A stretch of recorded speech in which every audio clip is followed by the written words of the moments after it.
So, as I was saying, this is the mistake that was made. And why is this a mistake? Because now black, let's see what black played in the game.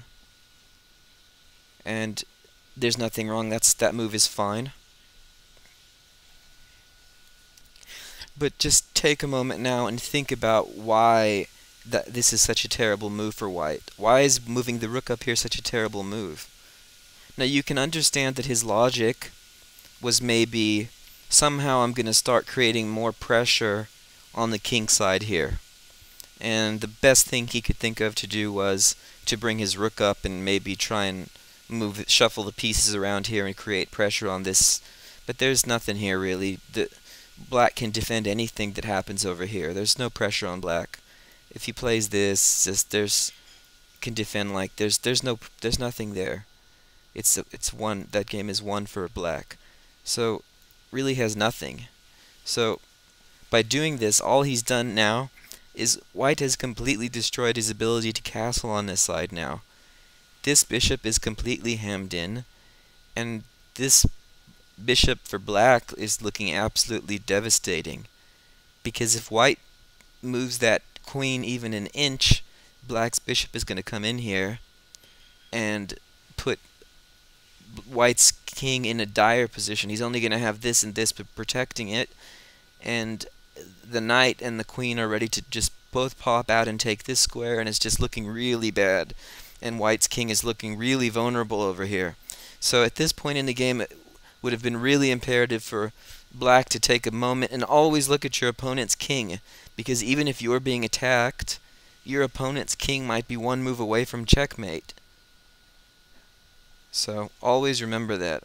So the proper continuation here would have been, the precise continuation would have been to first push the rook away by gaining a tempo, and after you gain the tempo, the rook has to move back to where it came from. Now you can take this piece. Now white has a decision to make here, and probably the best move is this, exposing the this exposes the discovered attack on the queen here, but white can still defend by this simple move.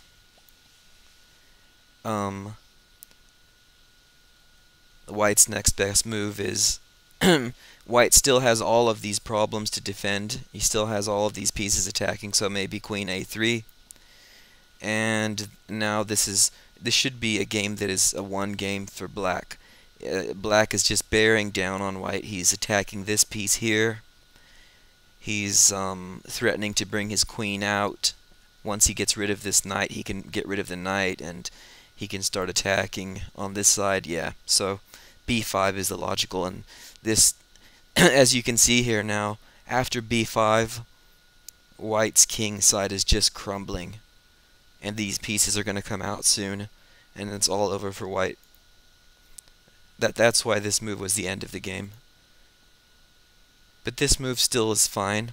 It's just kind of what we call it's just kind of a roundabout way of achieving the same position, or an inversion. So black takes. The best move for white here now might be well, it's black's move actually. So the best move for black now is black has a winning move here. He can end the game with a tactical strike. And this is going to end this will end the game quickly, more or less, because this absolutely forces, well, first off, why can't white do this?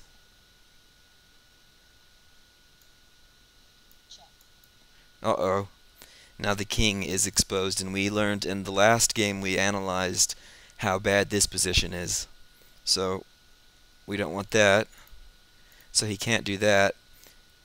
Why can't he take? Oops.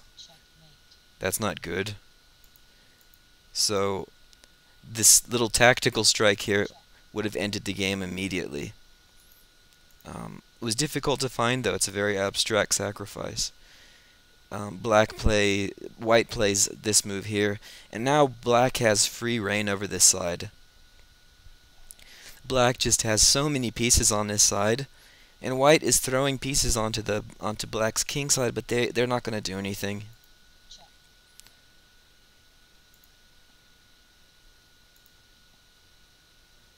Black's being a little tentative here. I'd like to see him be a little bit more aggressive, especially when white's king is just wide open here.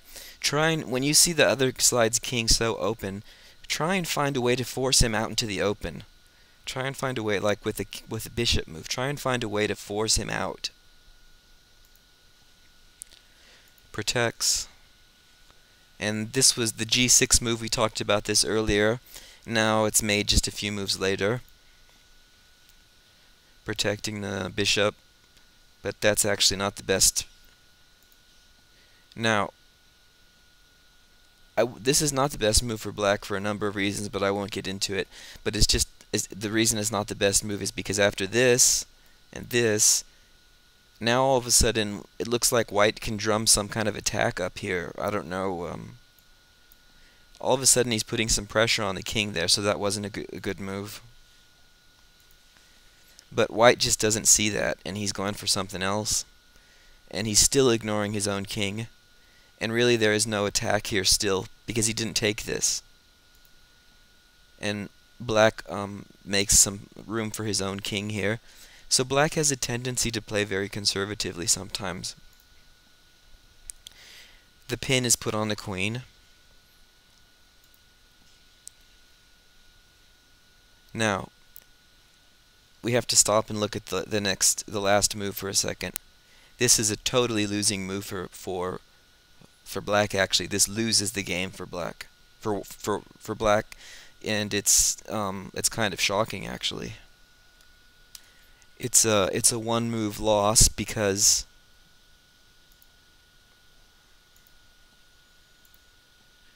after this, let's see if you can find the proper continuation for white. Now white does have enough pieces over there.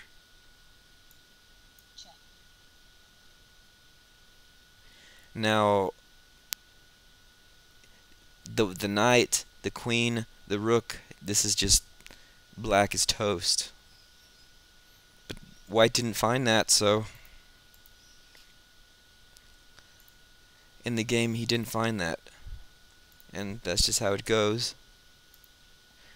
And he exposes himself again there, and white has another opportunity, doesn't play it, doesn't see it. So the game is even here.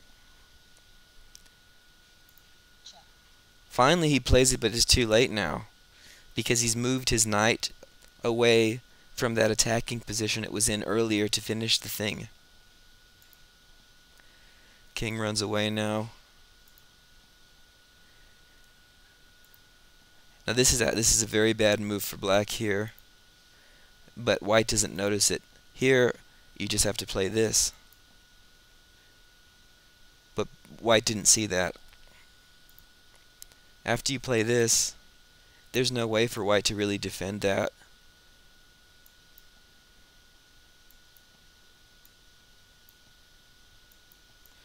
Something like this, and pretty soon there's an attack is going to start. And this threat here is massive. So white makes another mistake.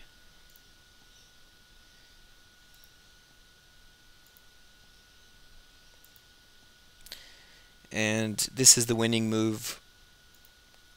Actually, that was not the winning move. That was a blunder for white. This is a blunder because that just wins a bishop. So in the game though, white didn't see it, didn't take it. He loads the rook up here to attack the queen. And now this is the final blunder. Of course, if black takes a moment now, he sees that the correct move he should play immediately is this, to take the queen. In the game he played, he attacked the rook first, and still this is the wrong move for white. White white should still ignore that and get his, get his king, and he's still going to be losing, but at least he won't lose his queen, even though the rook is still. So it's over for white now. The queen is gone, and the rook is gone, and white decides he's had enough. So the biggest thing to reflect on in this game is go back to about this point in the game and just think about this position a little bit, and think about how in the future you can take advantage of a king that is very exposed like this. And think about being a little bit more aggressive when your opponent's king is totally exposed. Okay, thanks for watching.